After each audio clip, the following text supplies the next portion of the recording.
यह हार एक विराम है, जीवन महासंग्राम है। यह हार एक विराम है, जीवन महासंग्राम है। तिल तिल मिटूंगा, पर दया की भीख मैं लूंगा नहीं, वरदान मांगूंगा नहीं। ये पंक्तियां हैं उस कवि की जिन्हें हम डॉक्टर शिवमंगल सिंह सुमन के नाम से जानते हैं। अपने विषय के प्रकांड विद्वान एवं सुमधुर गीतकार डॉक्टर सुमन ने भारतीय साहित्य एवं संस्कृति में अपनी एक अमिट छाप छोड़ी है। पटना के प्रतिष्ठित पाटलिपुत्र विश्वविद्यालय के हिंदी विभाग ने कविवर्ष सुमन की पुण्यतिथि 27 नवंबर 2024 को एक सुंदर स्मृति पर्व का आयोजन किया, जिसकी अध्यक्षता college of commerce arts and science के विद्वान प्रधानाचार्य प्रोफेसर इंद्रजीत प्रसाद राय जी ने की। मुख्य अतिथि थे बिहार सरकार के पूर्व मुख्य सचिव एवं वर्तमान सूचना आयुक्त श्री त्रिपुरारी शरण जी। शिक्षक, छात्र, शोध छात्र एवं शहर के विशिष्ट साहित्य प्रेमियों से भरे विश्वविद्यालय परिसर ने एक अभूतपूर्व साहित्य पर्व का आनंद लिया। क्या हार में क्या जीत में किंचित नहीं भयभीत मैं, संघर्ष पथ पर जो मिले यह भी सही वह भी सही। यह जान लो मैं विश्व की संपत्ति चाहूंगा नहीं, वरदान मांगूंगा नहीं। ऐसे उस कवि को याद करने का दिवस है ये। अब मैं स्वागत करती हूँ उसका जिसके प्रति आज का यह कार्यक्रम समर्पित है। मैं स्वागत करती हूँ उस ऐसे लोग जो जाकर भी नहीं जा सकते और उनकी आत्मा हमारे ही बीच कहीं ना कहीं विचरण कर रही है। डॉक्टर शिवमंगल सिंह सुमन, आप हमें सुन रहे हैं तो हम सब हृदय से आपको स्मरण कर रहे हैं, याद कर रहे हैं। मुझे लगता है इस सभागार में वो कहीं ना कहीं हमें देख सुन रहे हैं। जैसे एक प्रोज्वल घोड़े पर एक योद्धा सवार हो और अंधकार को काटता हुआ वह प्रकाश विकीर्ण कर रहा हो, ऐसे और क्यों ना हो। मुझे चंद शब्द तो उनके प्रति कहना ही होगा, भले ही मैं कम बोलूं, लेकिन बोलूंगी जरूर कि 15 साल का एक बच्चा जिसको कुछ लोग आंख बंद करके, उनके आंख पर पट्टी बांध करके उन्हें उठाकर लेकर जाते हैं, और जब उनकी आंख खुलती है और उनकी आंख खोली जाती है तो उनके सामने चंद्रशेखर आज़ाद होते हैं। ऐसे समय में 1915 में उनका जन्म हुआ था और राष्ट्रीय आंदोलन में सक्रिय रूप से 15 साल का वह बच्चा, और चंद्रशेखर आज़ाद कहते हैं कि अगर तुम सचमुच राष्ट्र को प्रेम करते हो, आंदोलन के साथ हो, तो मेरा एक काम करोगे। वह बच्चा आगे बढ़ के कहता है हाँ जी क्यों नहीं करूँगा। तो कहते हैं यह एक रिवॉल्वर पकड़ा दी जाती है उनके हाथ में, यह रिवॉल्वर है, इसको दिल्ली पहुँचाना है, क्या तुम पहुँचाओगे। और वह बहुत खुशी से आगे बढ़कर वह कहता है हाँ मैं करूँगा, और वह करता है। वह इस प्रकार एक्टिव उस आंदोलन में जुड़ा हुआ वह बालक आगे जाकर क्या कुछ करता है।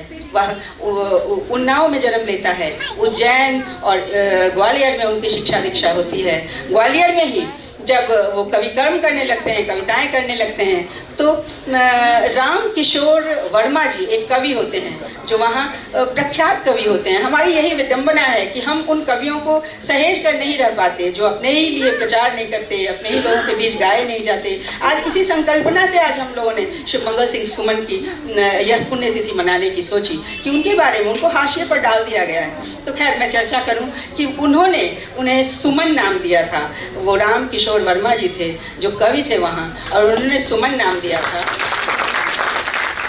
शिव मंगल से स लिया था, मंगल से म लिया था, और सिंह से अनुस्वार लिया था, और सुमन नाम दिया था, जिसको उन्होंने बहुत प्रेम से स्वीकारा था और जीवन पर्यंत सुमन की तरह खिले रहे। हंसी यह चित्र जब मैं बनवा रही थी तो मेरे पास 2-3 चित्र आए थे, लेकिन गिरा हुआ मुंह वाला सुमन जी हमें पसंद नहीं। सुमन जी तो अट्टहास करते हुए, अटखेलियाँ करते हुए, झूम झूम कर कविताएं पढ़ते हुए हमारे जहन में बसे हुए हैं। तो यह चित्र मैंने पसंद किया था, खिलखिलाता हुआ चित्र। तो सुमन जी वहाँ पर अपनी प्रारंभिक शिक्षा प्राप्त करने के बाद हमारे इस परिसर में बहुत सारे BHU के बच्चे भी हैं जो हमारे शोध छात्र हैं, जो हमारे साथ साथ लगे हुए हैं। उन शोध छात्रों को यह अफसोस हुआ कि क्यों नहीं सुमन जी को हमने पहले याद किया, हमने यह कार्यक्रम उनको समर्पित किया कि बिहार में यह कार्यक्रम हो रहा है। तो सुमन जी को BHU में आते ही उनकी प्रखर प्रतिभा से सारे टीचर्स उनको बहुत प्यार करने लगते हैं। रामचंद्र शुक्ल जैसा एक शिक्षक उनको मिलता है जो उनको बहुत प्रेम करता है। पंडित केशव प्रसाद मिश्र जी उनको मिलते हैं। यहीं पर उन्होंने अपनी पहली पुस्तक पूरी की, कविता पुस्तक, हालांकि वो लिखने लगे थे ग्वालियर से ही, लेकिन पहली कविता पुस्तक पूरी होती है उनकी BHU में आके, हिल्लोल, जिसकी भूमिका स्वयं पंडित केशव प्रसाद मिश्र जी लिखते हैं। इतना सम्मान, इतना प्यार। मैं एक और घटना जरूर वर्णन करना चाहूँगी कि 1942 में जब मदन मोहन मालवीय जी सेवानिवृत्त होने वाले हैं और उसी दिन उनका कन्वोकेशन भी है। तो उस दिन उन्होंने गांधी जी को आमंत्रित किया है और स्वयं महात्मा गांधी BHU में पधारे हैं और एक हॉल में महामना मालवीय और गांधी जी बैठे हैं और वैसे में सुमन जी को आज्ञा दी जाती है कि जाओ, बाबूजी बुला रहे हैं। बाबूजी वो लोग मालवीय जी को कहते थे, विद्यार्थीगण। तो वह भागते हुए वहाँ जाते हैं तो उनसे कहते हैं कि सुनो, तुम अपनी कविताएं सुनाओ विश्वविद्यालय के लिए, जो तुमने कविता लिखी थी वो सुनाओ।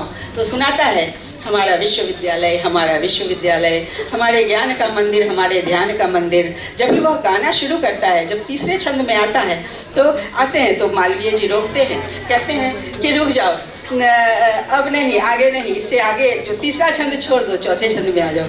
तो गांधी जी के बारे में वो बताते हैं श्री मंगल सुमन जी कि गांधी जी मैं को मैं बोलते थे। तो उन्होंने कहा, मैं सुनना चाहता हूँ ये इसने क्या कहा है तीसरे छंद में। तो तीसरा छंद सुनाते हैं, वह मालवीय जी के प्रति है कि उन्होंने किस प्रकार चंदा मांग कर इस विश्वविद्यालय को बनाया है, इतना बड़ा विश्व के धरातल पर खड़ा कर दिया, आज सबको गौरव बोध दे रहा है। ऐसे उस विश्वविद्यालय के संस्थापक को उसी समय वो VC से राधा कृष्णन जी को VC बनाते हैं और इनकी यात्रा जारी रहती है। यहीं से वो पूरी पढ़ाई करते हैं, PhD करते हैं, DLit करते हैं। ग्वालियर में आके जब यहाँ पढ़ते पढ़ते पढ़ाने भी लगते हैं, वो बच्चों को पढ़ाते हैं, लेकिन तभी ग्वालियर से वैकेंसी की सूचना आती है और कहा जाता है कि आप ग्वालियर आ जाइए यहाँ पर। तो ये BHU में ही रहना चाहते थे, लेकिन ग्वालियर में कहा गया कि अब वैकेंसी है, दे दो, अप्लाई कर दो। इन्होंने कर दिया। वो DLit थे उस समय, PhD ही नहीं मिल रहा था, तो इसीलिए इनको वहाँ तो नियुक्ति होनी ही थी, वहाँ नियुक्त हो जाते हैं। और वहाँ जब आते हैं तो उनका संगत निराला जी मिलते हैं। उनका विद्यार्थी होता है अटल बिहारी वाजपेयी, जो अटल बिहारी, अभी जो मैंने प्रारंभ में कविता कही, यह ऐसी कविता थी जिसको गुनगुनाते थे अटल बिहारी वाजपेयी भी और सेम टाइम नेहरू भी, जो प्रथम प्रधानमंत्री था देश का, वह भी उनकी कविता को गुनगुनाता था। और उनके जीवन का अंतिम प्रधानमंत्री अटल बिहारी वाजपेयी, वह भी उन पंक्तियों को गुनगुनाता था। और ऐसे में उनकी जो संगति बैठती है, उस संगति में उन्होंने कितना कुछ लिखा, उनका भव्य व्यक्तित्व प्रकट होता है। जीवन की हर विधाओं में वो लिखते हैं और लिखते लिखते जब बड़े लोगों की नज़र पड़ती है तो वो देखते हैं इसके अंदर क्या खासियतें हैं। वह इतना लालित्य, इतना ओज होते हुए भी इतना लालित्य कैसे, रामविलास शर्मा जी कहते हैं कि इसमें लालित्य इसलिए है कि इसने कालिदास को घोट डाला है। कालिदास को जिस प्रकार इसने पसंद किया, उसको पढ़ा, उसको समझा, उसको, तो वो शैली, वो संस्कृत में शैली उनके उस कर्म में आ गया है। और साथ ही वह ओजपूर्ण रचनाएं, उनके अंदर जो संस्कार है, तेजवंत व्यक्तित्व है, राष्ट्रीय भावनाओं से जुड़ा है, तो वो तेजवंत भी तो बाद में जाकर उत्तर छायावादी होते हैं, लेकिन वह प्रगतिवादी भी हो जाते हैं। दोनों एक सम्मिलित धारा की तरह उनके अंदर बहती रहती है। रामविलास जी कहते हैं कि श्री मंगल सिंह सुमन ऐसे प्रथम कवि थे जिन्होंने ऋग्वेद की उषा ऋचाओं को गाया था, जिन्होंने स्वर दिए थे और उसके अनुसार कविताएं रची थी। वो वैसे थे जो शिव स्तोत्र में जो रावण तांडव श्लोक है, उसको उसी छंद में उन्होंने अपनी कविताओं में भी उतारा था। ऐसे उनको बहुत सारे बाहरी काम भी मिलते हैं। वो राज्यपाल भी होते हैं, वो सूचना आयुक्त भी, जो हमारे सर बैठे हुए हैं, सूचना सचिव होकर नेपाल में नियुक्त किए जाते हैं स्वयं नेहरू जी के द्वारा।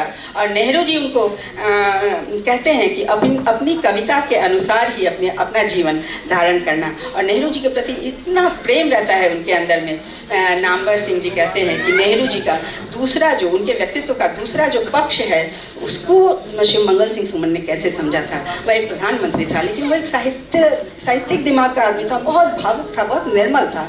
तो उन्होंने जब कमला नेहरू की मृत्यु हो जाती है तो उन्होंने, नेहरू जी ने कहा था कि इसमें से कुछ अस्थियां मेरे लिए बचा के रखना, जिनको अभी हम संगम में प्रवाहित नहीं करेंगे, इसको हमारी अस्थियों के साथ इसका प्रवाह होगा। तो वह रख ली जाती है, वो अस्थियां रख ली जाती हैं। और जब इसको सुनते हैं श्री मंगल सिंह के अंदर इतना अंदर, तो उस पर वो एक कविता रच डालते हैं। वो कविता रच डालते हैं कि दोनों अस्थियां जब प्रवाहित होंगी तो उस समय दोनों क्या बातें करेंगी। इतना खूबसूरत वर्णन किया है उन्होंने। और जब नेहरू जी चले जाते हैं और अस्थियां प्रवाहित होने को जा रही हैं, तब इंदिरा जी से सुमन जी ने प्रश्न किया था कि ये बताओ कि जिस समय अस्थियां लाई गई, कमला नेहरू की अस्थियां लाई गई इनके साथ, तो ये कौन लेके आया था? विजय लक्ष्मी लेके आई थी या आप लेके आई थी? तो वो प्रश्न करती हैं कि आप इतना व्यक्तिगत सवाल क्यों कर रहे हैं? तभी वो कहते हैं कि मैंने इस पर कविता लिखी है, मेरे भाव हैं उस वातावरण के प्रति। तो उन्होंने पूछा कि आपके पास है क्या कविता अभी? तो उन्होंने कविता कही कि हाँ हमारे पास कविता है। तो उन्होंने सुनाई और इंदिरा जी धार धार रो पड़ी, इतने आंसू, और सारा वातावरण बहुत ही वैसा गीला गीला सा स्पर्शवत हो गया था। तो ऐसा वर्णन बहुत सारे हमने सुने। मैं उस परंपरा की वह शिक्षिका हूँ जिसने बीच की पीढ़ी को सुना, उनके संस्मरण सुने, और मैंने अपने तक मैं लेकर आई और आज आप सबके बीच बांट रही हूँ। बहुत कुछ सुना हुआ मैं बता रही हूँ जो मैंने उन विद्वानों से सुना था। मेरे पिता डॉक्टर सीताराम दीन, वो बताते थे, भारतीय हिंदी परिषद के वो भी सदस्य थे, और श्री मंगल सिंह सुमन भी सदस्य थे। श्री मंगल सिंह सुमन ने डॉक्टर सीताराम दीन के स्मृति ग्रंथ में अपना संस्मरण लिखा है डॉक्टर सीताराम दीन के प्रति। और मेरे पिता बताते थे कि भारतीय हिंदी परिषद के अधिवेशन में एक बार जब वो गए तो उन्होंने देखा कि अंदर श्री मंगल सिंह सुमन बैठे हुए, बहुत सारे विद्वान बैठे हुए हैं और ये प्रवेश कर रहे हैं। और प्रवेश करते करते इन्होंने कहा, मैं नहीं आया तुम्हारे द्वार। तो उधर से उठकर उन्होंने कहा, पथ ही मुड़ गया है, और कहते हुए भागते हुए आए और हाथ मिलाया। ऐसा वह कवि, ऐसे उसको हम आज याद कर रहे हैं। उन्होंने कहा था कि पटना आऊँगा तो दीन जी की कुटिया में पूजा भाव से जाऊँगा, क्योंकि दीन जी की मूर्ति वहाँ स्थापित थी, वहाँ मंदिर बनाया गया था, उनको बुलाया गया था। लेकिन पटना में बहुत सारी व्यस्तताओं के कारण वो हमारे घर नहीं पहुँच पाए थे। लेकिन उन्होंने एक चिट्ठी गोपेश्वर सिंह गोपेश के माध्यम से चिट्ठी भेजी थी मेरी माँ के नाम से कि मैं नहीं आ सकूँगा, लेकिन मैं लिखूँगा दीन जी पर, और उन्होंने लिखा था। तो मैं बहुत सारी स्मृतियाँ सहेजे हुए हूँ अपने अंदर, जो मैं कह देना चाहती हूँ। हालांकि मैं स्वागत करती हूँ तो उस पुण्यात्मा को स्वागत करती हूँ, और कहूँगी कि कवि मर जाता है पर उसका उच्छ्वास अमर हो जाता है। कवि मर जाता है पर उसका उच्छ्वास अमर हो जाता है।